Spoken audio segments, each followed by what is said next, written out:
오늘은 결산할 거예요.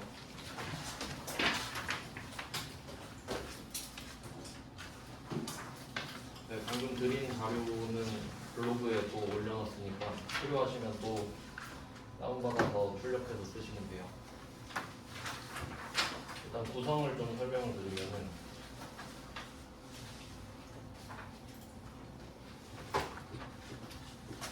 결산인데 12월 31일 이게 세 문제 나오거든요. 3분짜리가 세 문제 나오는데 일단 뭐 구성은 수동결산부터 적어놨는데 수동결산은 일반전표 입력이라고 써있죠. 우리가 그 처음에 받았던 게 일반전표잖아요. 거기에 보면은 날짜가 12월 31일이라고 써있거나 날짜가 아예 안 써진 문제들 있죠. 이제 그 문제들이 여기에서 갖고 온 문제거든요. 그러니까 12월 31일만 내는 문제가 있기 때문에 날짜가 없는 경우가 있었던 거죠. 그래서 이때 수동결산 같은 경우는 앞에서 배웠던 일반전표에서 12월 31일에 일어나는 것들만 모아놓은 거예요. 그러니까 요거는 따로 할 필요가 없습니다. 그냥 똑같이 문제 갖고 온 거거든요. 그러니까 수동결산 부분은 우리가 다 배웠다라고 생각하시면 되고 결론은 자동결산만 하면 된다 이거거든요. 그래서 그냥 수동결산은 그냥 결산만 모아서 아 이런 게 있었지라고 그냥 좀 모아볼 수 있게 넣어놓은 겁니다. 그래서 오늘 할 부분은 6페이지가 됩니다. 자동결산. 뭐 양이 많진 않아요. 그래서 뭐 결산 순서를 정해본다고 하면 결산 순서 첫 번째가 수동결산이에요. 얘는 일반전표 입력에다가 두고요. 그 다음에 2번이 자동결산이에요. 이제 얘는 처음 배우는데 그 붕괴를 하지 않아도 돼요. 얘는 그 입력 위주입니다. 자동결산은 K랩이랑 같이 해서 보여드릴게요.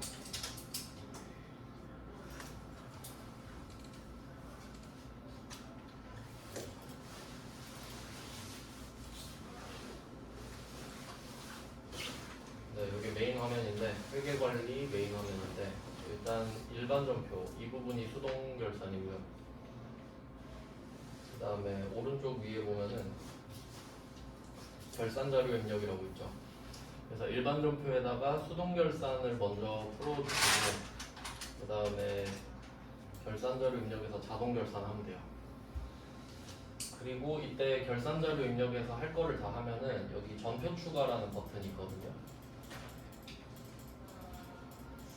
그러니까 일반전표에는 우리가 분계를 직접 해야 되잖아요. 그래서 일반전표는 그냥 직접 하면 돼요. 분계를 그냥 뭐 문제 풀듯이. 근데 결산자료 입력은 가서 숫자만 적는 거거든요. 숫자만 적고 전표 추가를 주면 지가 일반전표에 추가를 하는 거예요. 그러니까 결론은 일반전표에 입력이 되어 있어야 돼요. 결산이 되려면. 근데 뭐 이렇게 두 개로 나눠져 있고 참고로 결산자료 자동결산에 해당되는 내용은 거의 다 수동으로 해도 돼요. 그러니까 직접 분계를 해도 되는데 굳이 그럴 필요가 없어서 자동결산을 최대한 활용하시는 걸 추천합니다. 그럼 한번 해볼게요. 회사는 이번에도 아무거나 그냥 들어왔어요. 그 회사를 처음에 우리가 그냥 이름만 만들었던 회사는 데이터가 아무것도 없기 때문에 그냥 제 거 보는 거 위주로 하셔도 될 것 같아요. 결산자료 입력 가볼게요. 결산자료 입력으로 들어가면은 기간이 딱 뜨는데요. 결산이니까 1월부터 12월 거까지 다 해야겠죠? 요거는 그 엔터 두 번 그냥 치면 됩니다. 엔터 두 번 치면 알아서 1월, 12월에 들어가져요. 네, 이렇게 하고.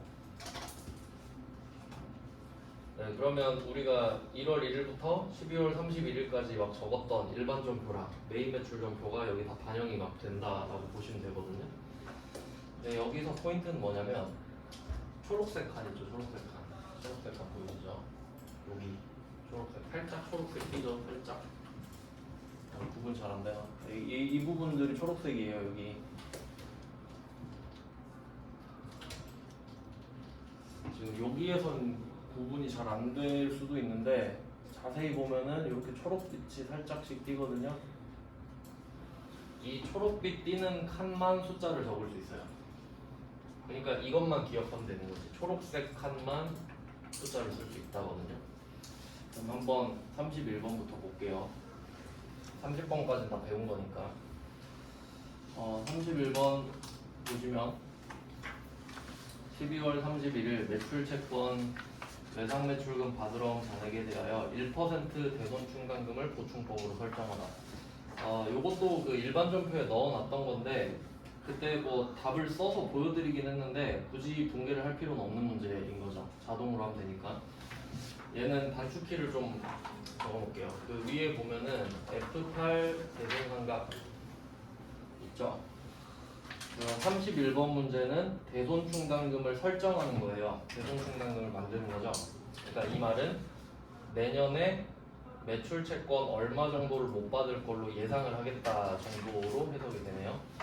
그래서 이 31번은 F8 대손 상각을 써주시고요. 대손 충당금 설정이라 하면 일로 들어가시면 돼요. 눌러볼게요. 네, 일단 제 거 기준으로 그냥 말씀을 드리면 일단 대손율 확인해야 됩니다. 그러니까 우리가 갖고 있는 매출 채권의 몇 퍼센트 정도를 못 받는 걸로 간주를 할 거냐 이거거든요. 근데 여기서는 1%라고 써있죠. 기본이 1%거든요. 확인했습니다. 그 다음에 두 번째는 어떤 채권이냐인데 여기서는 외상 매출금 받으러옴이라고 써놨잖아요. 근데 이 매출 채권 안에 괄호가 써 있는 건데 사실 이 괄호가 없다고 생각하셔야 됩니다. 그냥 매출 채권에 대해서 1%를 해라 해도 외상 매출금 받으러옴인 걸 알아야 된다는 소리죠. 그러니까 얘는 그냥 친절한 편인 거고. 네, 그러면 저는 지금 4개가 있거든요. 외상 매출금, 받으러움, 미수금, 선급금. 근데 여기 1%가 돼 있으면은 지가 계산을 저절로 해요. 1%로 맞춰주거든요. 그럼 이 금액이 정답이 되는 건데, 근데 문제는 제 기준으로 지금 미수금이나 선급금은 하라는 말이 없잖아요. 그럼 이 초록색에 자동으로 계산된 거를 지워줘야 됩니다. 안 어렵죠? 그러니까 해당 계정 과목이 아닌 것들은 그냥 초록색 칸에서 지워주시면 돼요. 그럼 저는 뭐 외상 매출금 초록색 칸 있고 받으러 초록색 칸 있죠. 이렇게 2개만 남기는 거죠. 그리고 나서 결산 반영을 눌러주세요.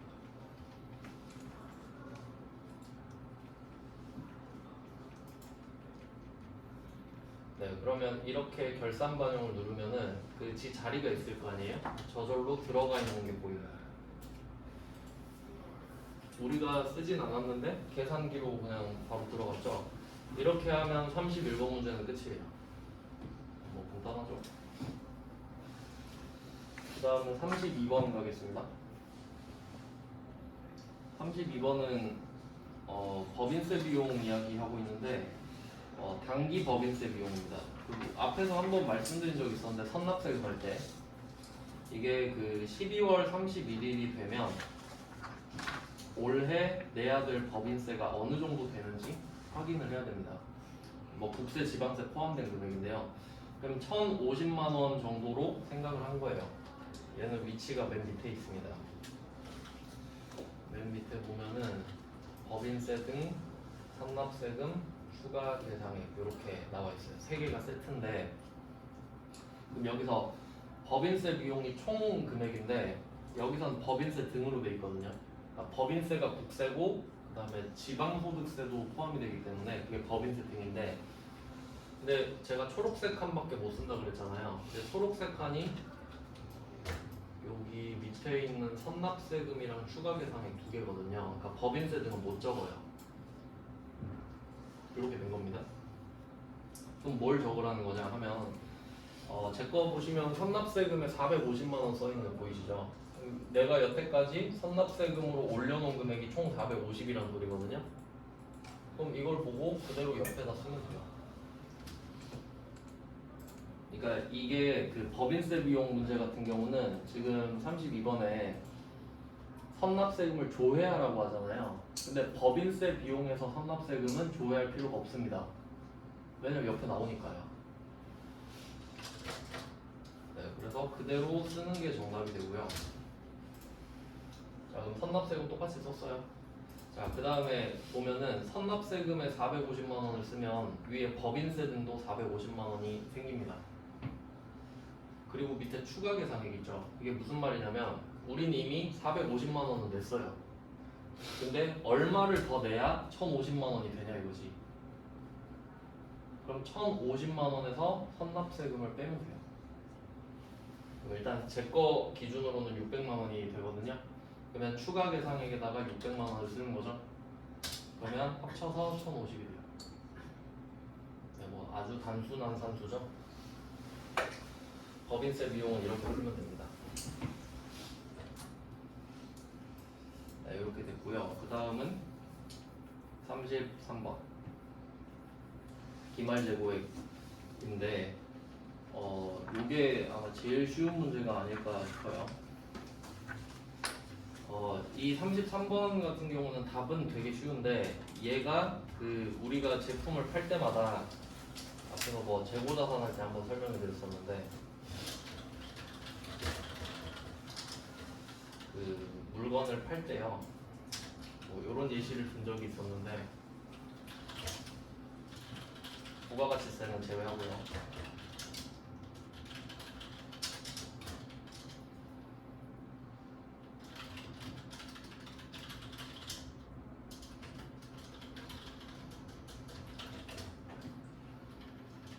원래 우리가 물건을 팔 때마다 이런 식으로 적어야 되거든요.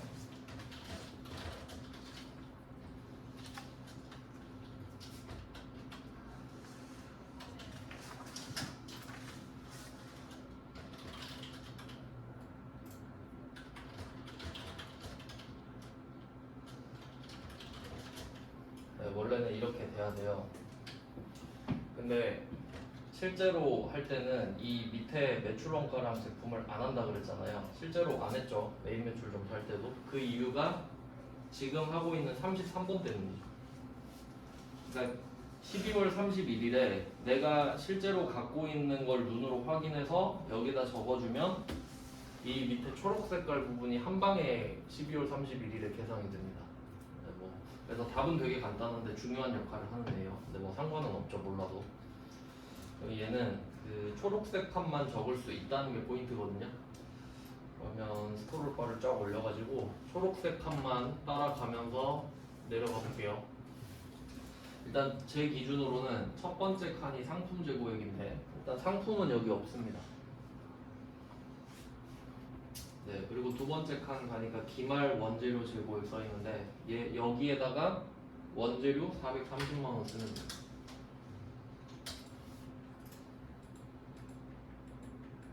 엄청 쉽죠? 그러니까 얘는 한 10초면 풀어요. 그리고 또 천천히 내려가요. 제공품 찾아야 되니까. 이렇게 가다 보면은 제공품도 있죠? 제공품에 380만 원. 그다음에 또 내려가면 제품 있죠? 제품에 1,200.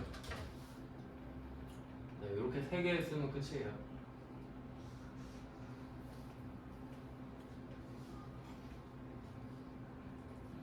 얘는 뭐 딱히 머리를 쓸 필요도 없죠. 그냥 이름만 맞춰서 쓰시면 돼요.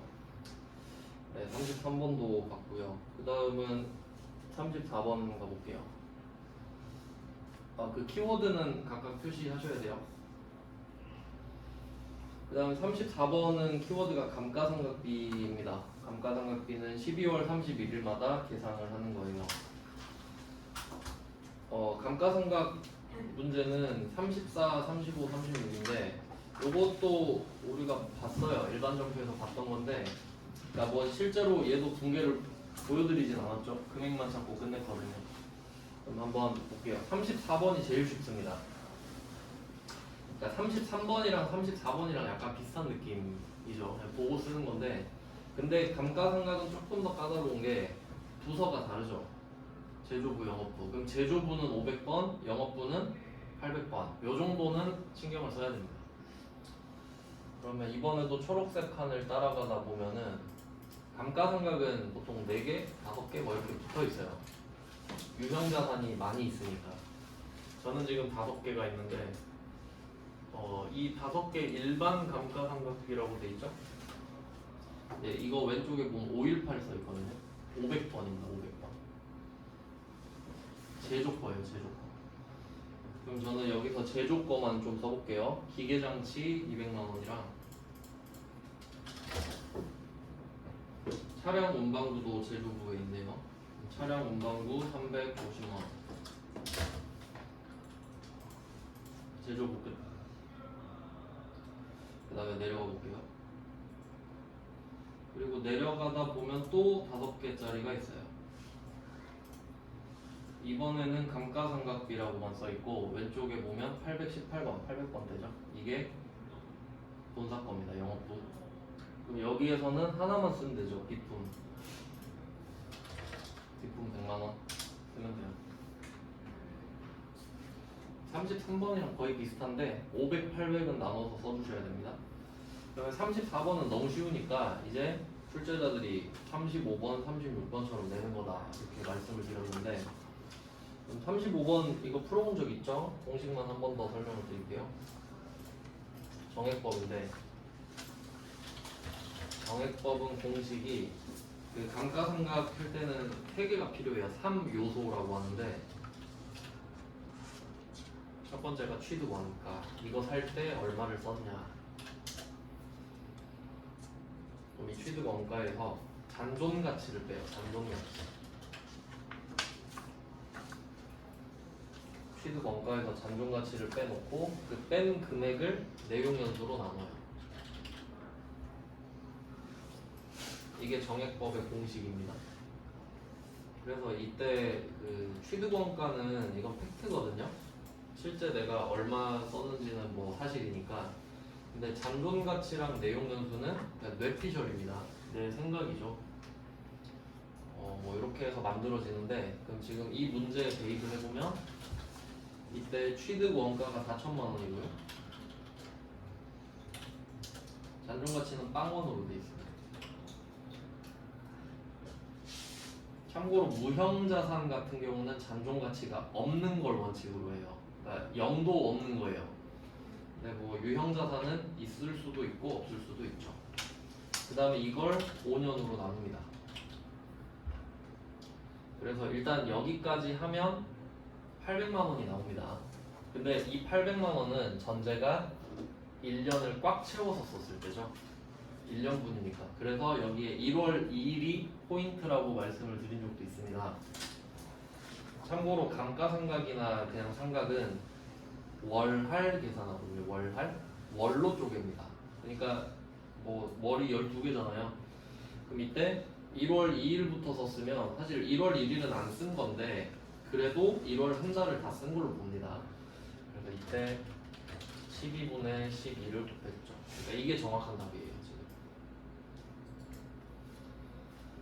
지금 12분의 12를 곱하는 것까지. 그래서 만약에 이 취득일이 2월 2일일 수도 있잖아요. 그리고 정확히 말하면 올해가 지금 2022년이잖아요. 그럼 취득일 제가 여러 가지 사례를 말씀드렸었죠. 2022년 1월 2일이면 12분의 10이에요. 근데 만약에 2022년 2월 2일이면 12분의 11로 가야 되죠?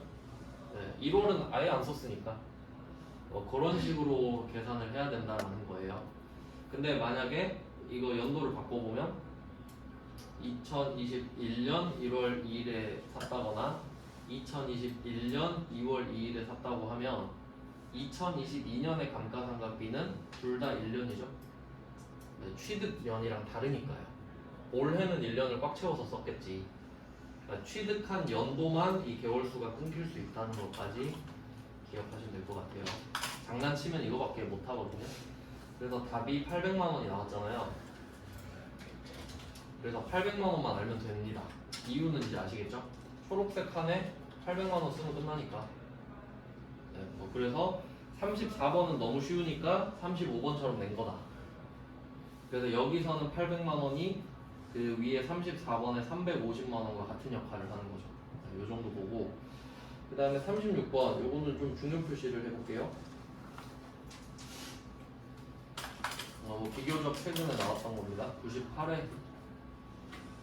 그러면 이때는 그 문제 첫 번째 줄에 고정자산 등록 메뉴 요거를 표시할게요. 고정자산 등록 메뉴. 참고로 고정자산은 감가상각 대상자산을 말합니다. 유형자산이랑 달라요.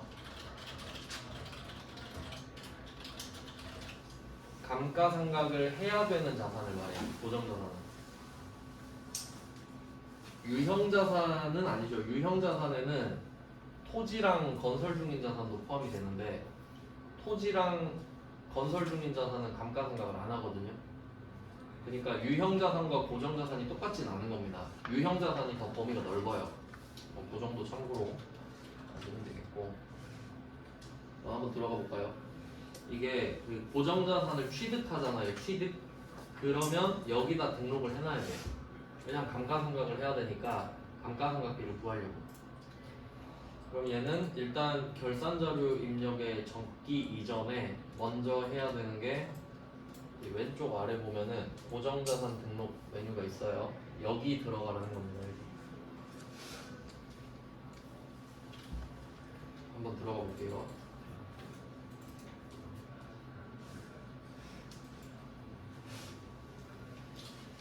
네, 이 왼쪽 위에 보면은 말풍선 있잖아요. 말풍선은 항상 F2번입니다. 말풍선은 F2번으로 검색을 할 수 있어요.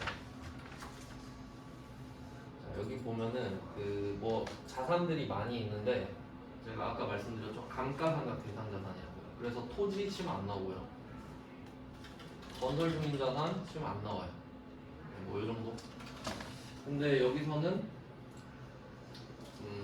기계장치죠. 등록하래요. 그럼 기계장치를 검색을 해서 기계장치로 맞춰놨고요. 여기다가 코드랑 이름도 적어줄 겁니다. 그러니까 원래 여기서 그 자산 코드명은 그 분류는 기계장치인데 그 기계장치 중에서도 뭐 기계장치 이름 있죠. 그걸 따로 쓰는 건데 그냥 여기선 기계장치라고 하네요. 일단 코드는 101번으로 주어졌습니다. 101번. 이름은 딱히 없는 것 같으니까 그냥 기계장치라고 쓸게요. 관리를 해야 되니까 원래는 기계장치 1 이렇게라도 갈 겁니다. 그 다음에 취득 연월일. 요거는 이때 연도가 몇 년도인지 모르겠는데 그냥 똑같이 써서 볼게요. 2019년으로 해서 2019-07-27 쓰면 됩니다. 취득 연월일. 그 다음에 기초가액 옆에다가 이제 쓰는 칸이 되게 많은데 따로 쓰는 것만 좀 번호를 매겨두시면 될 것 같아요. 그러면 그 취득원가 있죠. 3천만 원. 여기에다가 1번 기초가액 이렇게 써두시면 돼요. 1번 기초가액.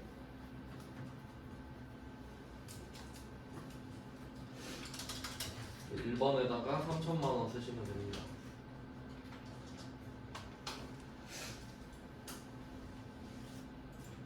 네, 그 다음에 두 번째 칸 보면은 전기말 상각 누계액이라고 있죠. 여기에 900만 원 쓰시면 돼요. 작년까지 900을 썼다는 소리예요. 근데 1번, 2번은 꼭 써주셔야 되고 그 다음에 쭉 내려가 보면 11번 있죠. 11번에 내용 연수. 여기에는 5년이라고 써있죠. 5라고 쓰시면 돼요.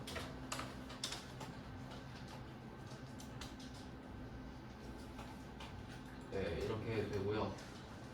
정률법이라서 그렇거든요. 요것도 확인했어요. 상각 방법이 정률법으로 돼 있어요. 그래서 정률법이랑 정액법 중에 고를 수 있는데 이 정률법 클릭하면 뭐 선택권이 뜹니다. 근데 기계장치는 정률법으로 하는 게 원칙이라서 저절로 정률법이 됐고요.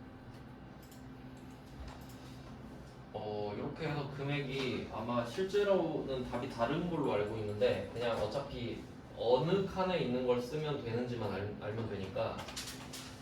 그리고 14번의 경비 부분 보시면은 800번으로 되어 있는데 우리는 제조죠 지금. 그래서 제조로 바꿔주세요. 1번. 그래서 실제로 한 거는 몇 개 없습니다. 1번, 2번이랑 11번, 그 다음에 14번 요 정도만 하면 되는 거죠. 그리고 문제 두 번째 줄을 보시면은 문제 두 번째 줄에 삼각 범위액이라고 돼 있죠. 이것도 표시할게요. 삼각 범위액. 그게 12번을 뜻하는 겁니다. 삼각 범위액에다 12번 이렇게 써주시면 되겠네요. 그러면 12번에 일단 저는 지금 947만 1,000원이 뜹니다. 그러면 이 금액을 그대로 옮기면 되는 거예요. 아까 35번에는 800만 원이었잖아요. 그건 우리가 직접 구하면 되고 정률법은 계산이 복잡하기 때문에 여기 들어가서 그 숫자를 보고 적어라 이 말이에요. 네, 조금 더 손이 많이 가니까 요것도 뭐 시험 보기 전에 한 번 더 해보시고 해야겠죠. 그래서 이 숫자를 보고 옮기시면 됩니다. 그래서 뭐 셋 다 같은 문제죠 사실. 감가상각 이 세 문제 다 해봤고요. 그 다음은 37번입니다. 37번도 일반전표에서 풀어봤던 건데 얘는 그냥 무형자산이고요.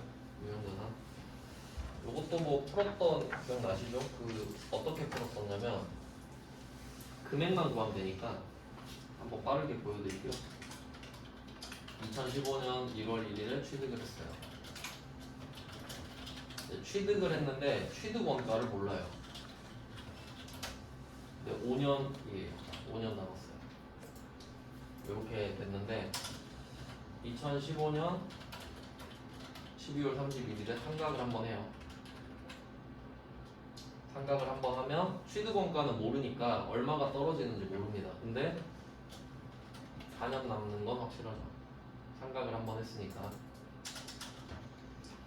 그리고 16년 12월 31일도 있어요. 2016년 12월 31일. 이게 전기 말이니까 두 번째 상각입니다. 이때까지 두 번 상각을 했으니까 3년이 남아있는 상태예요. 그리고 오늘이 2017년 12월 31일 이런 문제였죠. 오늘 얼마를 해야 되냐 이건데 여기서는 힌트가 상각을 두 번 했다라는 거랑 상각을 두 번 하고 나서 미상각 잔액이 1,500만 원이다. 이게 힌트였죠. 그러면 미상각 잔액이 1,500이 남아있고 3년 남아있잖아요. 그리고 상각 방법은 정액법이라고 돼 있으니까 그냥 N빵 치면 되죠. 1,500을 3으로 나누면 되죠. 그래서 답은 500만 원이었어요. 그래서 오늘이 세 번째 상각을 하는 건데 어차피 상각 1번, 2번, 3번 각각 500만 원씩 있겠죠. 세 번 해서 총 1,500이 날라갔을 텐데 근데 여기서 물어보는 건 오늘 얼마 까야 되냐. 그래서 답이 500입니다. 이렇게 푸는 문제였고요. 약간 독해력이 필요한 문제죠. 네, 그러면 얘는 무형자산 영업권인데 보통 무형자산 같은 경우는 800번 쪽에 붙어 있거든요. 근데 지금 제가 들어온 회사에는 없네요. 무형자산이 없어요. 네, 여러분이 시험 보러 갔을 때 무형자산 문제가 있다면 당연히 칸이 있을 겁니다. 지금은 그 똑같은 회차가 아니어서 그런데 그 800번 쪽에 감가상각비 아래쪽에 있을 거예요. 거기에 그냥 금액 써주시면 됩니다. 네, 그 다음은 38번, 39번인데 요거 묶어놓을게요. 같은 문제입니다. 38번이랑 39번 문제는 퇴직급여 충당부채 설정입니다. 이건 왜 두 문제인지 한번 이건 직접 해봐야 돼요. 그러니까 얘는 좀 비교를 해봐야 되는데 한번 보죠. 38번은 설정 전 퇴직급여 충당부채 잔액을 알려주고 있고 그 다음에 오른쪽에 기말 현재 퇴직급여 추계액이 써있는데 일단 이거 분석을 좀 해볼게요. 뭔 말인지를 알아야 되니까. 자, 왼쪽에 설정 전 퇴직급여 충당부채 잔액 있죠. 여기 잔액만 표시할게요. 잔액. 그러니까 잔액은 지금 있는 금액이란 소리죠. 지금 남아있는 금액. 이게 팩트예요. 팩트. 자, 그 다음에 오른쪽에 보면은 기말 현재 퇴직급여 추계액입니다. 여기서 추계는 뭐 추측해서 계산했다 이 정도 생각하면 되는데 이 퇴직급여 추계액에다가 목표 금액이라고 적을게요. 목표 금액. 목표.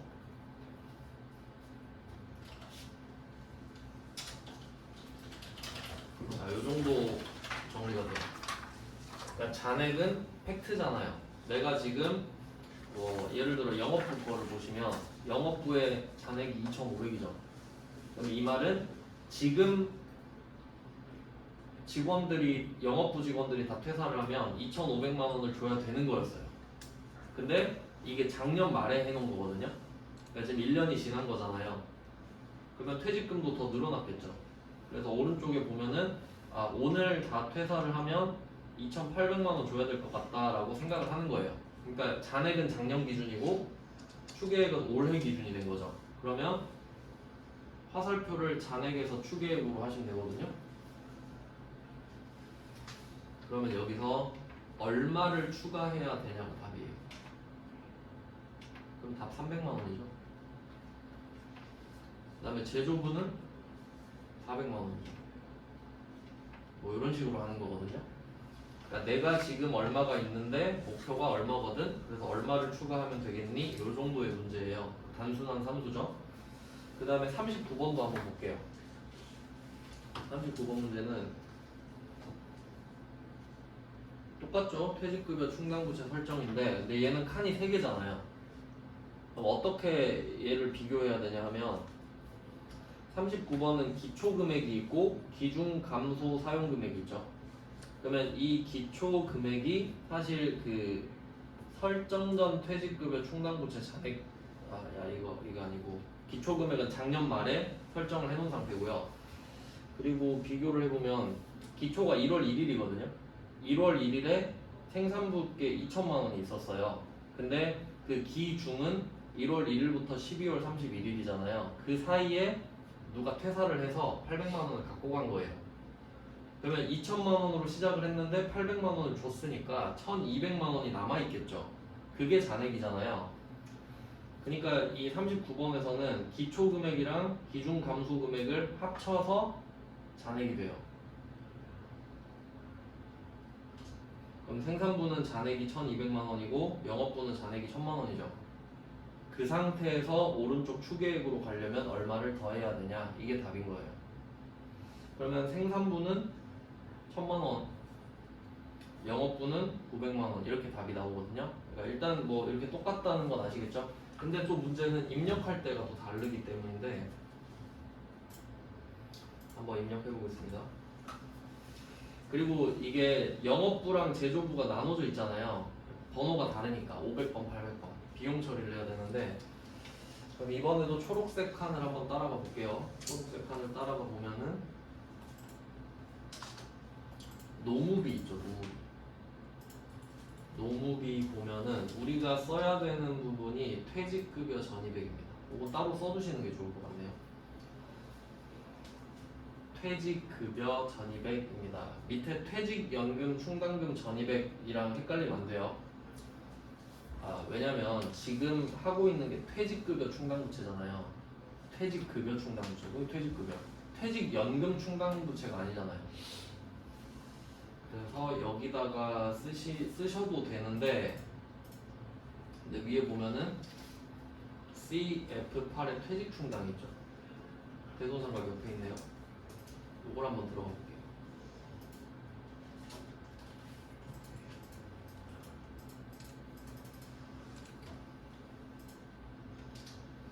자, 이렇게 됐어요. 직접 들어와 봐야 돼요. 그러니까 이런 식으로 계산기 같은 게 있으면은 쓰는 게 우리한테 좋습니다. 편하니까. 근데 문제는 퇴직급여 추계액은 그냥 적으면 되거든요. 38번 문제처럼 한번 해볼까요? 500번, 800번 있는데 잘 보면은 순서 조심해야 돼요. 일부러 바꿔놨죠. 38번. 500번이 제조부입니다. 근데 저는 여기다 2600을 쓸 건데 밑에는 2800이죠. 자, 그럼 이걸 쓰는 칸에는 써주면 되는데 여기 보면 단기 증가랑 단기 감소 있죠. 클릭 안 돼요. 클릭이 안 돼요.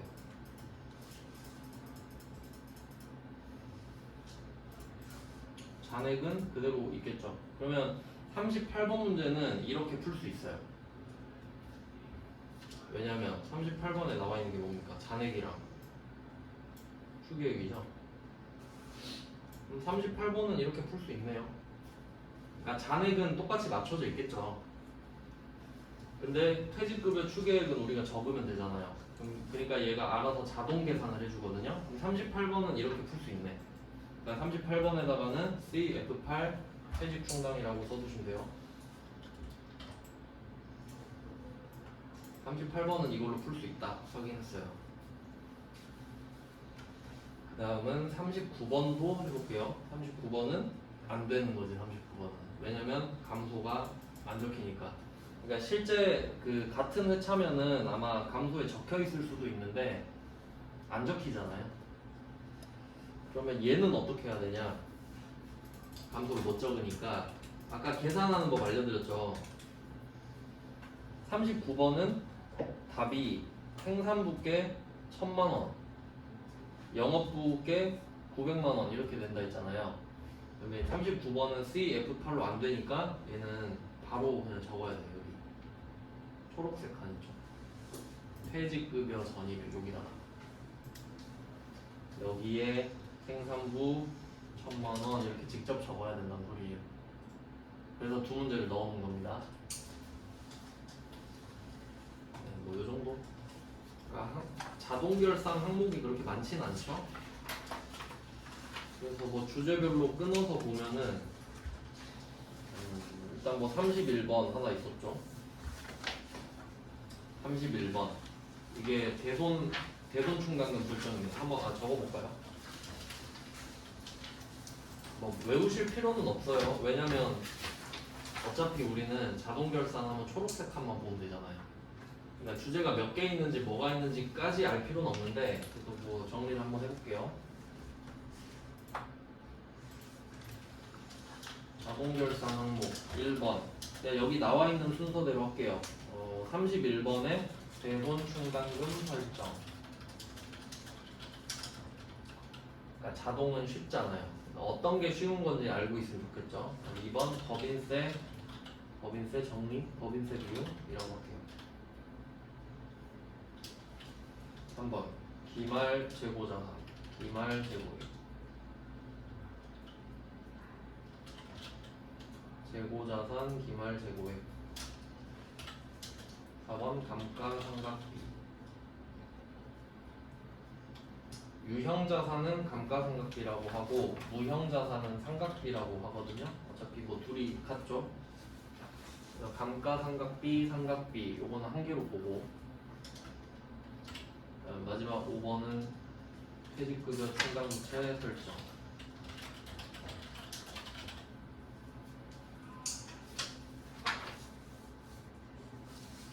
여기에서 많이 나와줘야 여러분이 편합니다.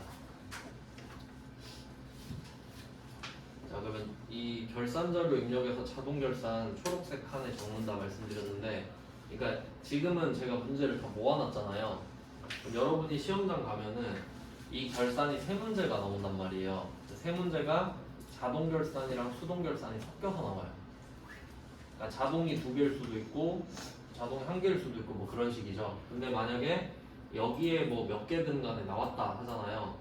그럼 만약에 한 문제가 나왔다. 그럼 여기 한 칸만 뭘 쓰면 되겠죠. 숫자. 두 문제 나왔다. 그럼 두 칸 쓰고 세 문제 나왔다. 그럼 세 칸 다 쓰면 되잖아요. 그러면 한 문제든 두 문제든 세 문제든 다 적절하게 쓴 다음에 마지막에 점표 추가. 이걸 안 누르면 아무것도 안 한 게 돼요. 점표에 추가되지 않기 때문에 안 한 게 되는 거지. 그래서 마지막에 한 번만 딱 눌러주면 돼요. 그러니까 만약에 자동 결산이 두 문제다. 그러면 하나 풀고 누르고 하나 풀고 누르고가 아니라 그냥 두 개 다 적어놓고 마지막에 한 번만 하면 되는 거죠. 그러니까 점표 추가는 무조건 한 번만 하면 되는 거예요. 그래서 마지막에 꼭 요거를 눌러주시면 되고요. 그럼 결산 붕괴를 일반 점표에 추가할 거냐 그러잖아. 그러니까 얘네들이 해주는 거죠. 붕괴를. 한번 확인해 볼게요. 자, 일반전표 입력으로 가보겠습니다. 여기에 12월 31일이라고 쓸게요. 12월 31일. 쭉 보면은 여기 구분에 결차, 결대 보이시죠? 이게 결산자료 입력에서 넘어온 애들입니다. 우리가 쓸 땐 차변 대변 쓰잖아요. 그래서 요 정도, 그러니까 알아서 다 해줍니다. 그래서 보면은 여기 뭐 감가상각비, 감가상각비 여기 있죠. 지가 다 해놨어요. 그러니까 자동 결산 할 수 있는 건 자동으로 해줘야 우리가 꿀을 빨 수 있는 거예요. 네, 그리고 아까 말씀드렸던 매출 원가도 다 들어가 있고요. 한 방에. 뭐 이렇게 됩니다. 그러니까 수동 결산은 12월 31일에다가 차변 대변으로 직접 적어주시면 돼요. 일반적으로 그대로 하는 것처럼 날짜만 12월 31일이에요.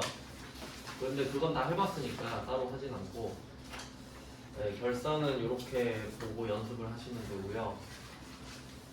결산은 아마 블로그에 그 그림도 같이 있을 거예요.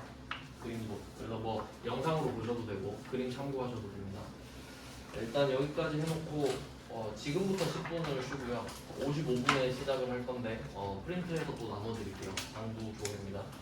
좀 쉬다가 하겠습니다.